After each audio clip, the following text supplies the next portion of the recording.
नमस्ते दोस्तों, 1 minute story में आपका स्वागत है। आज की कहानी बहुत ही शानदार कहानी है, ध्यान से सुनिएगा। एक किसान की कहानी। एक किसान था, वह एक बाबा जी के पास जाता है। वह बाबा जी से कहता है कि मुझे भगवान के दर्शन करना है, मुझे क्या करना पड़ेगा। वह बाबा जी उस किसान से कहते हैं कि अगर तुम्हें भगवान के दर्शन करना है तो तुम्हें कुछ नियम फॉलो करने पड़ेंगे। वह किसान कहते हैं क्या नियम? बोले रोज गांव में एक मंदिर है, वहां जाके तुझे भगवान के दर्शन करने पड़ेंगे, यह नियम तुझे रोज फॉलो करना पड़ेगा। वह किसान कहता है मेरे पास इतना टाइम नहीं है बाबा जी, कोई दूसरा रास्ता बताइए।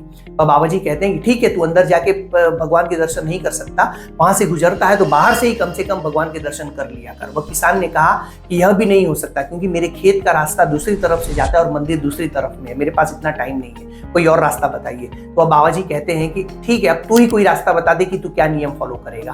तो वह किसान कहता है कि मेरे खेत के सामने मेरे दोस्त का खेत है, मैं यह नियम फॉलो कर सकता हूँ कि रोज दोपहर को खाना खाऊंगा तो वह दोस्त का चेहरा देखने के बाद ही खाना खाऊंगा। बाबा जी ने कहा चल ठीक है, तू इतना तो कर ले। वह जाता है और यह नियम के बारे में वह किसी को नहीं बताता है, लेकिन वह दोपहर का खाना अपने उस दोस्त का चेहरा देखने के बाद ही खाता है।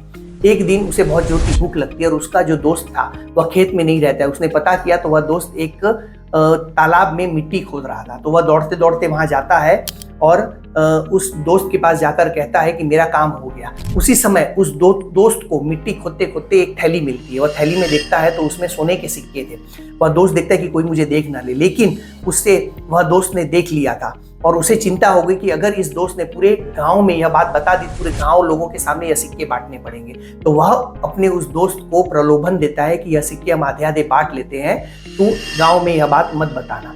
तो वह किसान की आंखें खुल जाती है। उसने कहा कि इतना सा एक छोटा सा नियम फॉलो करने से अगर इतनी कृपा बरस सकती है तो अगर मैं रोज मंदिर जाऊं तो भगवान के दर्शन भी निश्चित हो जाएंगे। दोस्तों, बात समझ में आई हो तो नीचे कमेंट में यस लिखकर जरूर कमेंट करें। स्वस्थ रहे, व्यस्त रहे, मस्त रहे। जय हिंद, जय भारत, हर हर।